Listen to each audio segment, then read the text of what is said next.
we focused more on our younger daughter. Her whole life.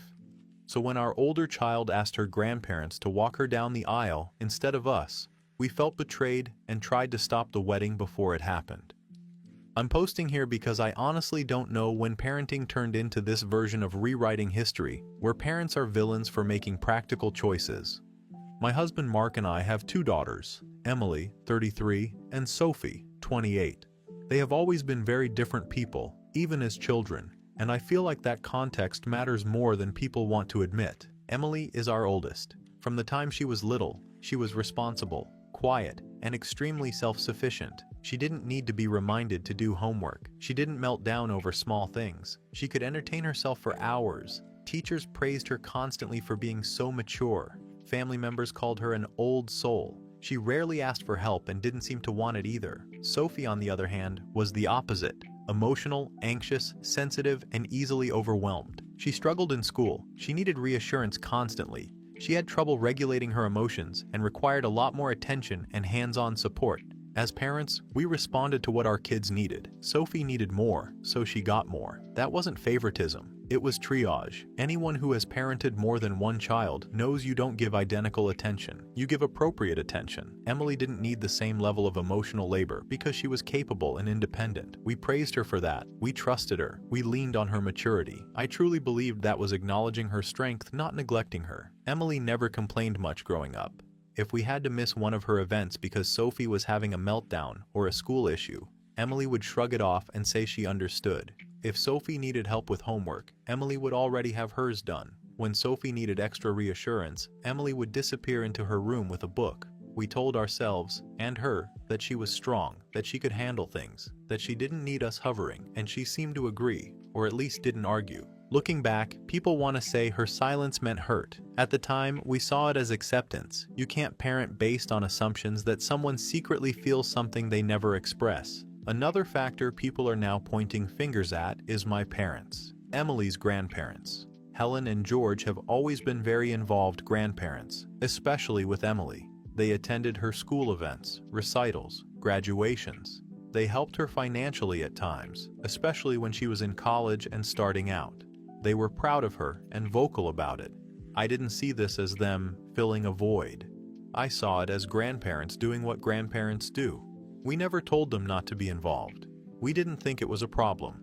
Emily moved out young, right after college. She didn't ask for help. She didn't move back home. She built her own life quietly. Our relationship shifted into something polite but distant. She would call on holidays. She'd show up to family gatherings. She wasn't cold, but she wasn't close either. Again, we attributed this to her independence. Not everyone wants a close parent-adult-child relationship, and I respected that. Fast forward to a few years ago, when Emily announced she was engaged. I was genuinely happy for her. I assumed, without thinking much about it, that her wedding would follow the normal structure. Parents walk the bride down the aisle. That's just how it works. We didn't have a conversation about it because it honestly never occurred to me that we needed one. Then Emily told us, calmly and very matter-of-factly, that she had asked her grandparents to walk her down the aisle instead. I don't think people understand how shocking that was. It felt like being slapped in the face in public. Walking your child down the aisle isn't just a tradition, it's symbolic, it's acknowledgement, it's respect. It's a moment parents expect after decades of raising a child. To have that role taken away and handed to someone else, especially without a dramatic falling out beforehand, felt cruel. I asked her why. I didn't yell, I didn't scream, I asked. She said, "They showed up when I needed someone. This feels right to me." That was it. No anger, no tears, just a statement, as if she were talking about centerpieces instead of something deeply personal. I told her it hurt. I told her it felt like punishment. I asked her what we had done to deserve that kind of public rejection. She brushed it off, saying it wasn't about punishment and that she wasn't trying to hurt us. I honestly think she doesn't understand how humiliating it is to be replaced in front of family and friends. Mark and I tried to reason with her. We told her how it would look. We told her people would talk. We told her it would permanently damage our relationship. We told her that tradition matters and that family should come before old grievances. She didn't budge. At that point, yes, things escalated. We argued. We told her she was being unfair. We told her she was rewriting her childhood to justify this choice. We reminded her of everything we had done for her. We told her that no parent is perfect, but that doesn't mean they deserve to be erased.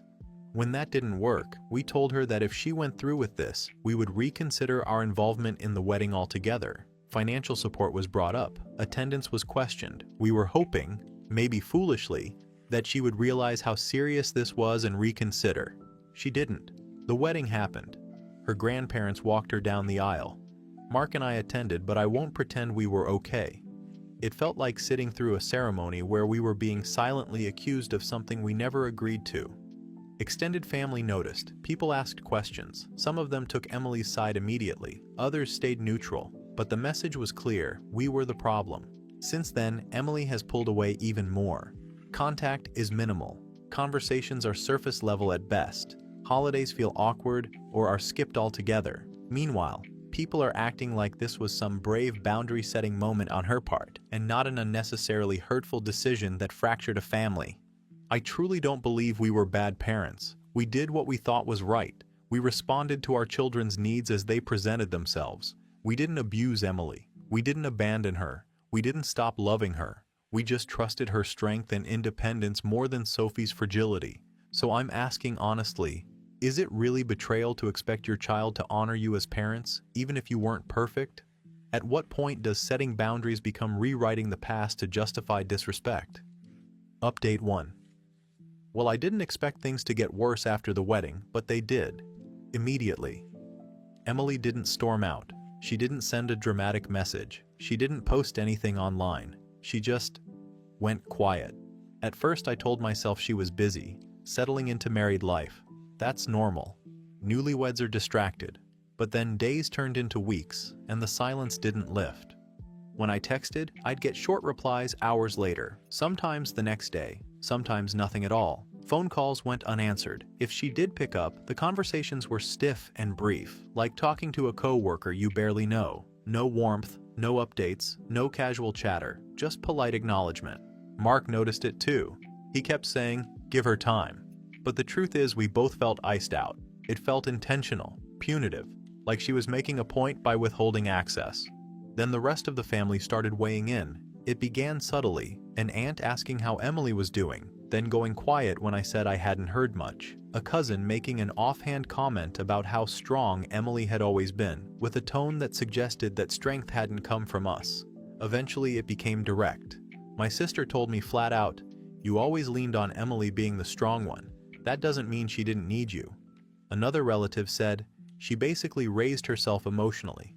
I was stunned by how confidently people were rewriting our family history, as if they had lived in our house, as if they knew our intentions better than we did. I felt attacked, misunderstood, painted into a corner where every practical decision we made as parents was suddenly framed as neglect.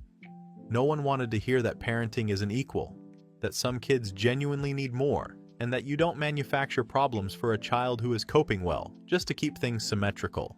What hurt the most, though, was when my own parents got involved. Helen and George asked to come over a few weeks after the wedding. I assumed they wanted to smooth things over. Instead, they sat down and confronted me in a way I was not prepared for. They told me Emily had cried to them for years. Not once, not occasionally, years. About feeling overlooked, about always being told to wait, about being expected to understand, about watching Sophie receive comfort and reassurance while she was praised for not needing any. They told me they didn't replace us. They stepped in because Emily kept coming to them when she felt she had nowhere else to go. They reminded me of events I missed that they attended instead. Times they paid for things because Emily didn't want to ask us. Conversations where she downplayed her feelings because she didn't want to cause trouble. I was furious. Not just defensive. Furious. I felt ambushed. Betrayed. These were my parents, and instead of backing me up, they were validating the narrative that I had failed my own child. I told them they should have said something earlier if it was so bad. I told them they enabled Emily's distance instead of encouraging her to talk to us. I told them it wasn't fair to judge us decades later with the benefit of hindsight. They didn't argue. That silence, calm, steady, and unyielding, felt worse than shouting. Then Sophie surprised me. She came to me one night, clearly uncomfortable, and said she needed to talk. She told me she felt guilty. She admitted she'd known for a long time that Emily felt sidelined, that there were moments growing up when Emily would retreat quietly, and Sophie knew, even then, that it wasn't because Emily didn't care. It was because she didn't want to add to the chaos. Sophie said, "I didn't realize how bad it was until now."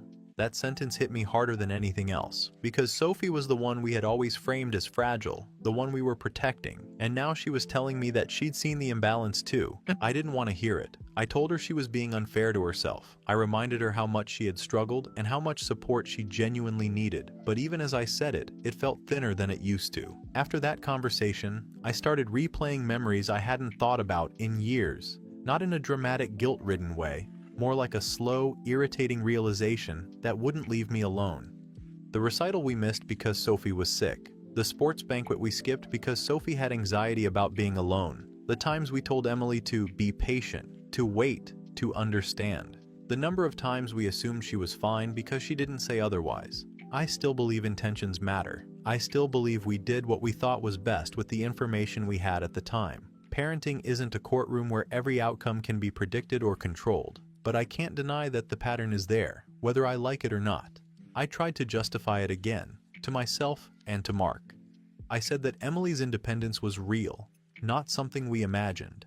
I said that some kids genuinely don't need as much emotional input. I said that we can't be blamed for not responding to needs that weren't expressed. But the logic didn't settle the way it used to. It felt defensive even to me. Eventually I sent Emily a message, not an apology. I wasn't ready for that. I asked if we could talk like adults. I told her we didn't agree with her choices, but that we didn't want to lose her entirely. I told her family shouldn't fracture over misunderstandings. She responded once. Her reply was calm, short, final. She said she wasn't interested in rehashing the past. She said she had spent years trying to understand us, and she was done asking to be understood in return. She said the wedding decision wasn't meant to punish us, but she wouldn't defend it or debate it anymore. She asked for space and said she would reach out if and when she was ready. There was no anger in her message, no accusations, no emotional language. That's what scared me the most. It didn't feel reactive, it felt resolved. I still don't think we were villains. I still believe we loved Emily, and that she knows that, whether she admits it or not. But I'm starting to see that what we called raising a strong child may have also taught her that she couldn't rely on us. I thought raising a strong child meant she wouldn't need us. I didn't realize it meant she learned not to expect us. Final update. It's been several months now, and the distance hasn't closed. If anything, it's settled into something firm and permanent, like a wall that isn't being actively built anymore because it doesn't need to be. It's just there. Emily didn't announce that she was cutting us off. She didn't deliver an ultimatum. She simply stopped including us. Holidays came and went without invitations. We saw photos afterward, never beforehand. Birthdays were acknowledged with polite texts, sometimes a thank you if we sent a card, sometimes nothing at all. There were no updates about her life unless someone else mentioned them in passing. I used to tell myself she was busy, then I had to admit she was selective. What hurt most was realizing that she wasn't being cruel. She wasn't trying to punish us. She was just living her life without factoring us in anymore. That absence felt heavier than anger would have. Mark struggled with it differently than I did. He vacillated between resentment and regret, sometimes within the same conversation. One moment he'd say we did the best we could with two very different children. The next he'd admit that we leaned on Emily's competence in ways we never should have. I found myself doing the same thing, just quieter about it. Sophie's relationship with Emily has changed too. Not broken, but altered. Sophie told me she talks to Emily more now than she ever did growing up. That admission stung in a way I didn't expect. I always assumed Sophie was the emotional center of the family, the one everyone revolved around.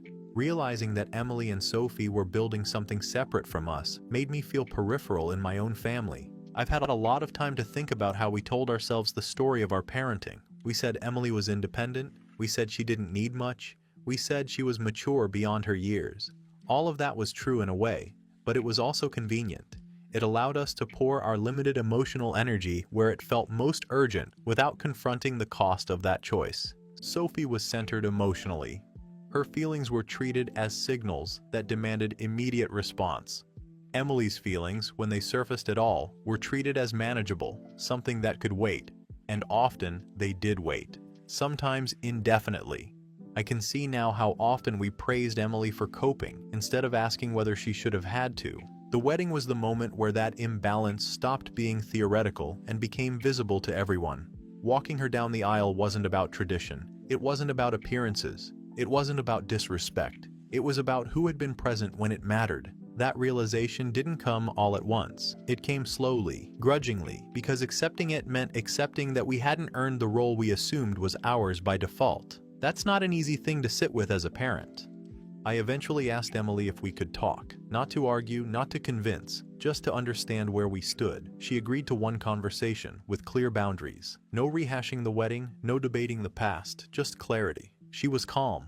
That calmness was harder to hear than anger would have been. She told us she didn't choose her grandparents to hurt us. She chose them because they were consistent, because they showed up without needing to be asked, because they noticed when she was struggling even when she tried to hide it. She said she didn't want to spend her wedding day managing our feelings or defending her choices. She told us that for most of her life, she had felt like the background character in her own family, useful, reliable, expected to understand. She said she learned early that needing less meant being given less, and she adapted accordingly. When she said, "I didn't do this to punish you. I did it to honor who showed up," something in me finally stopped pushing back. She wasn't asking for an apology. She wasn't asking for accountability. She was explaining a boundary, and she made it clear that boundary wasn't temporary.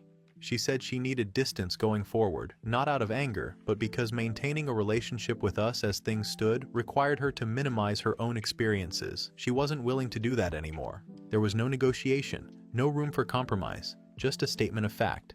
I didn't agree with everything she said. I still don't believe we were uncaring parents. I don't believe love has to be loud to be real. I don't believe we intentionally neglected her, but I can accept that intention doesn't erase impact, and that love that isn't felt might as well not exist for the person on the receiving end. We stopped reaching out after that conversation, not because we stopped caring, but because pushing would only confirm what she already believed, that her comfort came second to our need to be recognized as parents. That restraint has been one of the hardest things I've ever had to learn. I still feel grief. I still feel resentment at times, especially when I think about how publicly this played out. I still bristle at the word favoritism, even as I acknowledge the imbalance that existed. I'm not looking for absolution. I'm not asking for forgiveness that hasn't been offered. I'm accepting that the relationship I thought we had with Emily existed mostly in our assumptions. That being needed less didn't mean being needed never. And that love without presence, without attention, without curiosity, doesn't carry the weight. Parents think it does. We didn't lose our daughter because she couldn't forgive. We lost her because we asked her to carry a silence that was never hers to make